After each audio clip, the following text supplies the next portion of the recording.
He's a big man with a big mouth. Once a Maori activist, now a suited politician. But joining the mainstream hasn't slowed him down. Be it flag, foreshore or foul language, he's in more trouble than ever. So what's the truth behind the walking headline? Paula Penfold's been alongside him, learning about his anger problem, about death threats and what he really thinks of Pākehā. Here she is with the one and only Hone Harawira. Morning up. You're good. Where's the other bucket?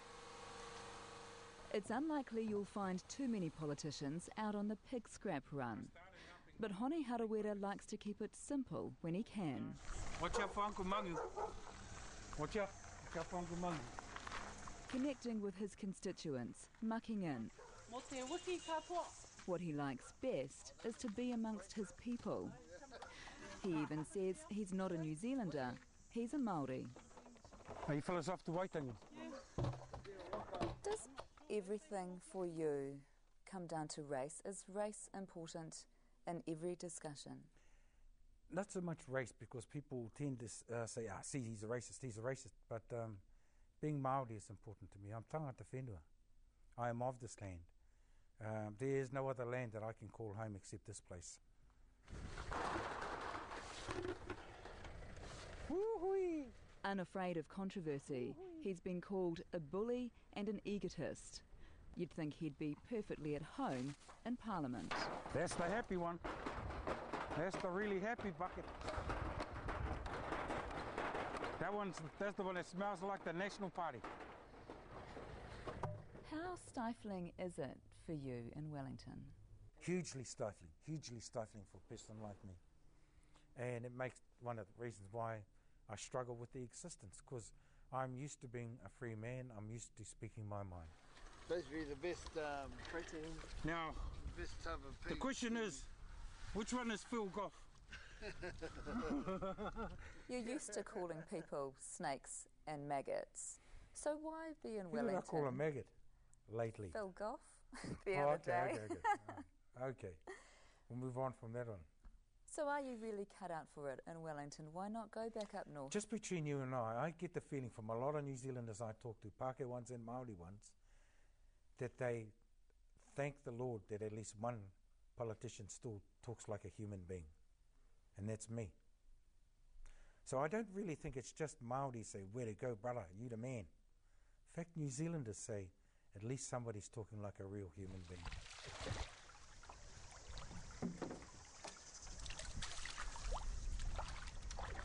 A son of the North, Hone Harawira describes himself. He's not registered with one particular tribe because he descends from so many, including Pākehā, but that doesn't even rate a mention. Fit for his 55 years, he doesn't drink or smoke, and he works out every day. This morning it's waka ama with his grandson. There was a time when he used his physicality in his protests. He's faced charges several times and has a conviction for assault 30-odd years ago. Are you a different man now than you were then? You seemed pretty angry then. Are you still angry now? Actually, the passion, and I'm surprised at it sometimes. I burn with the same passion, with the same anger often. How does it manifest itself these days? Just like that, deep breathing. You know what I mean? So you do have the ability to control it? Yes, I do. Most times these days I think I'm successful. Sometimes I slip up. Well, there was that notorious slip-up which was made public last year. Yeah. The one of greatest note so far. Which one's that one? The white Oh, the email. He doesn't much like to talk about it. The unauthorised side trip to Paris with his wife while on a taxpayer-funded conference in Brussels. When he was called to account, he fired off an expletive-laden email justifying his actions because of white people raping Maori lands and ripping off Maori for centuries. Buddy Makaere, for one, took offence at that. And I responded. In a way that you now regret? in a way that I now regret. I've apologised for. You have apologised for the language, Absolutely. but you haven't resiled from the sentiment behind it. That's dead right. And I don't. Not to this day.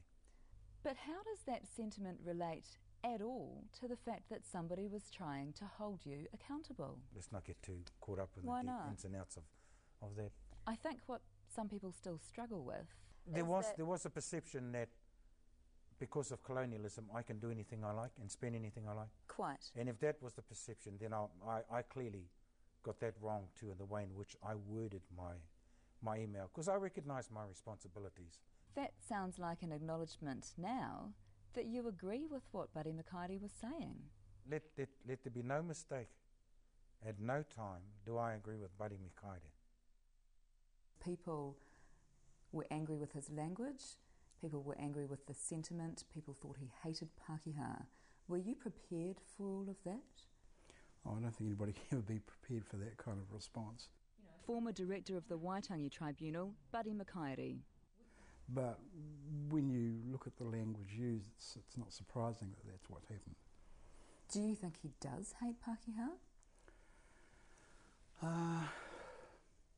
Well, I'd probably question best put to him, but from the language that he uses, you could easily gain that impression. What is your feeling about Pākehā? I don't have problems with Pākehā. I've got a lot of Pākehā people that I know. I won't say I've got a lot of Pākehā friends. There's maybe one or two Pākehā people that I have a lot of time for. And That's all, one or two? yeah, pretty much. Out of maybe 10. Te tiki ngā kainei, tukuna tuki te tēpura. Hone Harawira shares his unassuming home near Kaitaia with one of his 6 grandchildren, one of his 7 children, and his wife Hilda. She's a Maori educator and activist in her own right, as staunch, if not more staunch than him, but avoids the media spotlight, We'll eat that one first. which glared brightly with the Paris episode and brought an unwelcome and fierce response, not just publicly, but privately as well.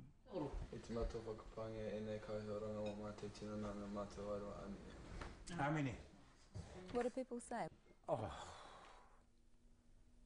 we'd like to kill you, you black bastard.